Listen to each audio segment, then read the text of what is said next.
got to watch out for this 59-16. So I take a shot at him and I start to pull back. I shoot at him on the move in third person, going back into sniper mode when I know that I got a chance to make a clean shot. 4 hits into him and he rams himself to death on me.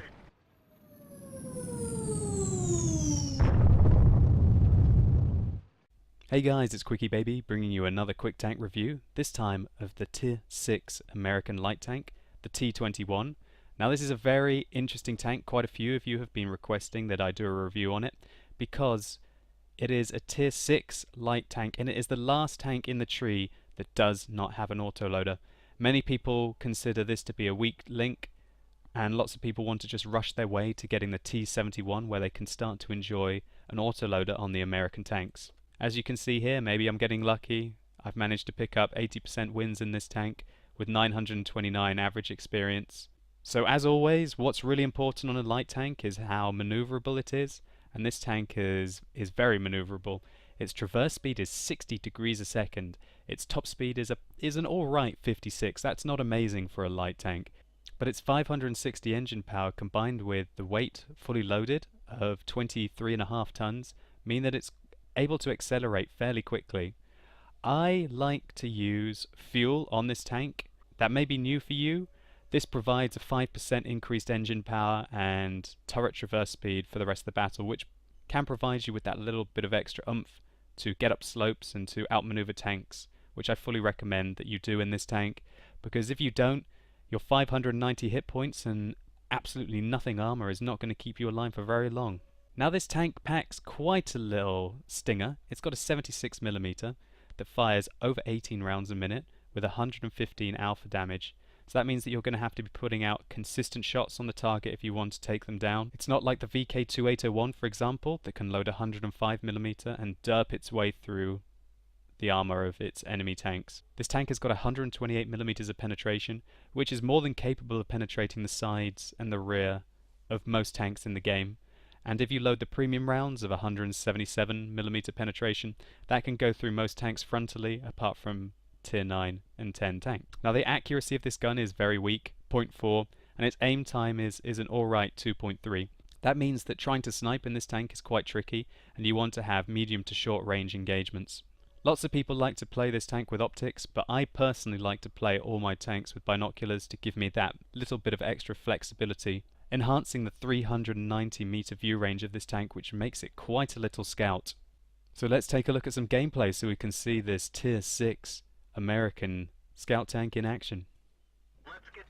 So here we go, let's check out the T21 gameplay. We can see that we're playing on Runeberg, and we don't have that many good players on our team, nor on the enemy team. And this is a fairly nice matchup for this tank, where there aren't that many Tier 8s against us, only one Tier 8 and a bunch of Tier 7s.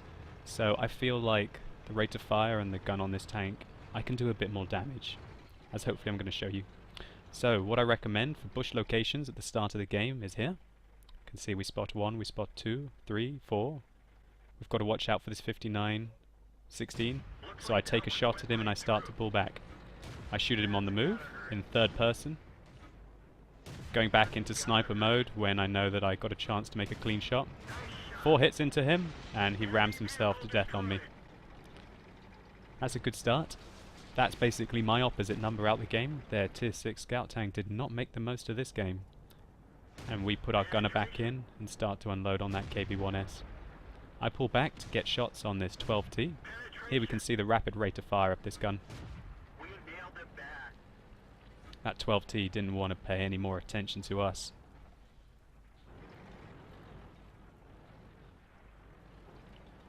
I spot this KB1S is going to be an open shot. And wow, nice, nice, nice. Burn. That guy obviously was using speed governors, or he just found his fire extinguisher, I think. Poor gentleman. Let's continue our onslaught on him. Especially if we catch track shots like that. Completely taking him out the game. So, we're up to over 1,500 damage already in our Tier 6 light tank. We can see that our team has got a fairly even spread of tanks, considering that the enemy have already lost 5 tanks. We outnumber them greatly now. I'm thinking about where my next opportunity to spot, where my next opportunity is to do damage. Let's get it. I was hoping I might have had a ram kill there on the 12T, but it wasn't to be.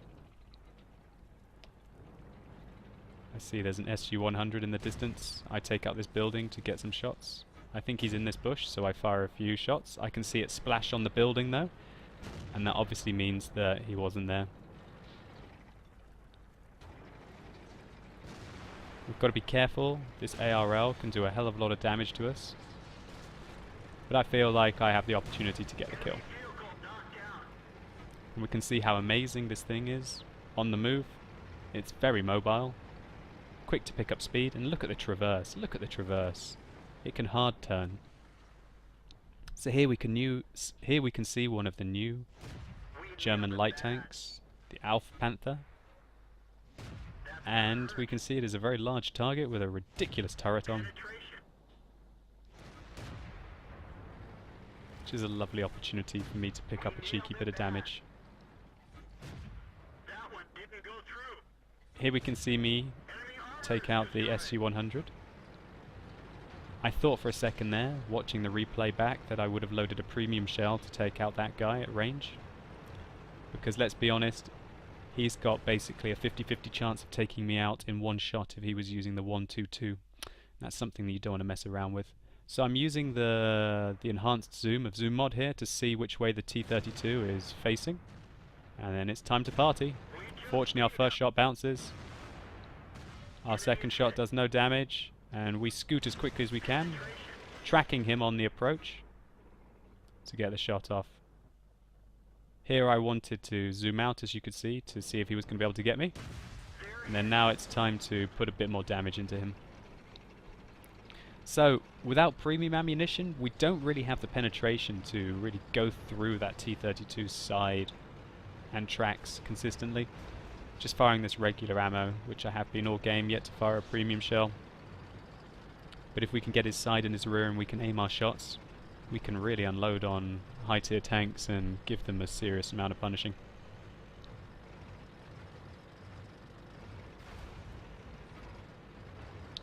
So you can see me load my first premium shell of the game, ready to take out this Black Prince. I know I'll one hit him. I could have had his frontal armor facing me, and that's why I had them loaded.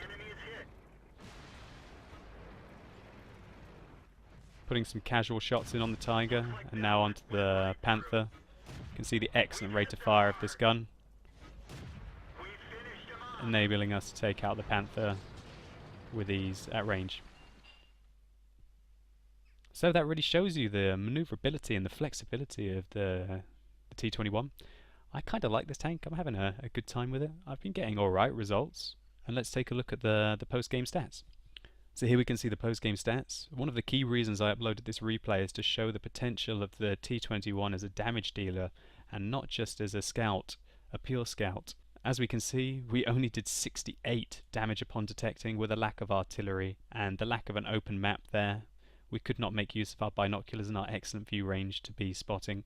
So instead we decided to do the most damage in the team in this tier 8-7 matchup with basically opportunistic play, using the tank to flank, to engage targets that are already engaged by other targets. It's a support light, in my opinion. When you can't use it as a scout, you should play your lights and mediums as support tanks. We were able to do 2,800 damage there. We hit 27 out of our 30 shots, and 24 of those went in. And it wasn't until the end that we started to unload a few of the premium rounds, so it shows you this tank is fully capable of engaging tier 6, 7 and 8 targets with regular ammo. What do I think of the T21 as a whole? Obviously it's a bit funny because the Chaffee is tier 5 and the Chaffee is probably the same, if not better, than the T21. But you've got to consider the Chaffee as an end of tree tank, whereas this is a tank which is getting onto the T71. I think a lot of people dislike this tank because they're really in a hurry to get the T71 and they don't want to look at this tank as quite a good tank within its own right. It's very, very, very, very maneuverable. 60 degrees a second on the traverse. I really recommend maximizing your engine power in this with fuel, for credits of course, so that you can enjoy the 56 km/h top speed limit even while you're turning, even while you're going up light slopes. Really overpower your enemy with light tank play.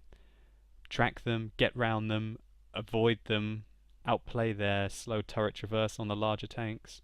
Pop out, take 2 shots, pull back before he can turn 90 degrees to face his turret to you. You've got to really play opportunistically in this tank. And if all else fails, use your binoculars, get in a bush and do some spotting until the last possible second where you've got to fall back. That's all you can do, guys. So I hope you've enjoyed this replay. If you have, think about rating it at the bottom below. I'd really appreciate it. And tell me what you think about the T21. Do you guys hate it? Do you guys like it? Do you think it's just something that you have to do to get your T71? You be the judge. You tell me what you think. If you want to watch me play live, I live stream on twitch.tv/quickybaby on Tuesdays, Thursdays and Sundays at 1800 Central European Summertime. As always, guys, you've been epic. Thanks a lot for watching, and hopefully I'll see you soon.